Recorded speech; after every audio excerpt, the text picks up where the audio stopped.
அஸ்ஸலாமு அலைக்கும் வரஹ்மத்துல்லாஹி வபரகாத்துஹு. 5 நிமிடம் மதர்சா பாகம் 50. ஃப்ரெண்ட்ஸ், வீடியோக்குள்ளே போகிறதுக்கு முன்னாடி சேனலில் சப்ஸ்கிரைப் பண்ணாதவங்க சப்ஸ்கிரைப் பண்ணுங்கள். அதே மாதிரி வீடியோக்கு லைக் போடுங்க. இஸ்லாமிய வரலாறு. ஈசா அலைஹிஸ்ஸலாம் அவர்களின் நிலை. ஈசா அலைஹிஸ்ஸலாம் அவர்கள் அளித்த சாட்சியத்தால் அவர்களின் தாயார் மரியம் அலைஹிஸ்ஸலாம் அவர்கள் மீது சுமத்தப்பட்ட களங்கம் நீங்கியது. பனி இஸ்ரேல்களின் தவறான எண்ணமும் அகன்றது.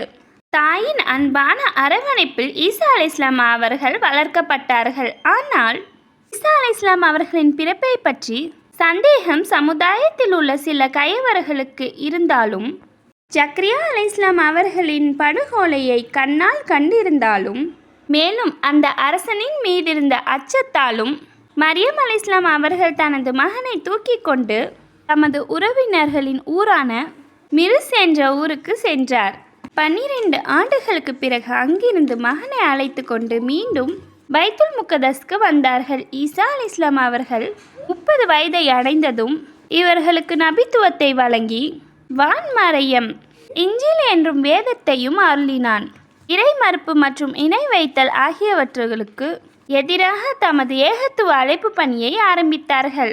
ஈசா அலைஹிஸ்ஸலாம் அவர்களின் தோற்றம் பற்றிய நமது நபி ஸல்லல்லாஹு அலைஹி வஸல்லம் அவர்கள் கூறுவதாவது: மிஹராஜ் பயணத்தின் போது 2வது வானத்தில் நான் ஈசா அலைஹிஸ்ஸலாம் அவர்களை சந்தித்தேன். அவர்கள் நடுத்தர உயரமும் சிவந்த நிறமும் பளிங்கு போன்ற தூய உடலும் நான் பார்த்தேன் என்று கூறினார்கள். ஒரு ஃபரலை பற்றி. கலா விடப்பட்ட தொழுகை. மறதியாக தொழுகையை விட்டாலோ அல்லது தொழுகை நேரத்தில் தூங்கிவிட்டாலோ பிறகு நினைவுக்கு வந்தவுடன் அதை தொழுது கொள்வது அதற்கான பரிகாரம் ஆகும் என நபி ஸல்லல்லாஹு அலைஹி வஸல்லம் அவர்கள் கூறினார்கள். ஒரு சுன்னத்தை பற்றி. வீட்டு வேலைகளில் உதவுதல். நபி ஸல்லல்லாஹு அலைஹி வஸல்லம் அவர்கள் வீட்டில் இருக்கும்போது என்ன செய்வார்கள் என அன்னை ஆயிஷா ரலியல்லாஹு அவர்களிடம் வினவிய போது, வீட்டு வேலைகளில் உதவி ஒத்தாசை புரிவார்கள், தொழுகை நேரம் வந்துவிட்டால் தொலை சென்று விடுவார்கள் என கூறினார்கள். இந்த ஹதீஸ் புகாரியில் இடம்பெற்றிருக்கு. ஒரு முக்கிய அமலின் சிறப்பு. தவறுக்கு வருந்துதல்.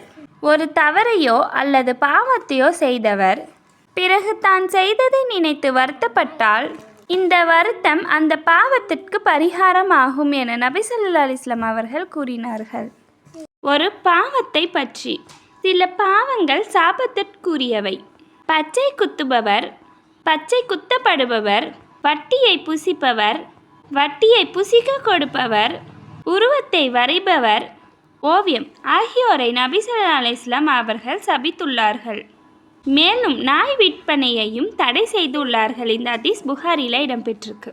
உலகத்தை பற்றி. உலகம் பேராசைக்கான அழிவு. பொன்னையும் பொருளையும் விலை உயர்ந்த ஆடைகளையும் மனிதன் பேராசைப்படுகிறான்.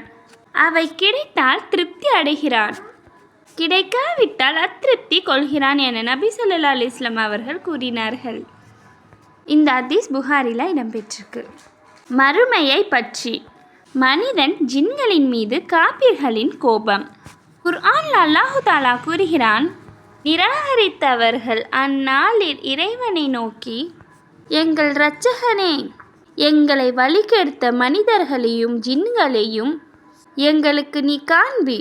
அவர்கள் இழிவுக்குள்ளாகும் பொருட்டு நாங்கள் அவர்களை எங்கள் கால்களுக்கு கீழாக மிதிப்போம் என கூறுவார்கள். குர்ஆனின் அறிவுரை. குர்ஆனில் அல்லாஹு தஆலா கூறுகிறான்: நன்மையிலும் இறை அச்சத்திலும் நீங்கள் ஒருவருக்கொருவர் உதவி செய்து கொள்ளுங்கள். பாவத்திலும் பகைமையிலும் நீங்கள் ஒருவருக்கொருவர் உதவி செய்து கொள்ள வேண்டாம். அல்லாஹ்வை நீங்கள் பயந்து கொள்ளுங்கள். நிச்சயமாக அல்லாஹ் கடுமையாக தண்டிப்பவன்.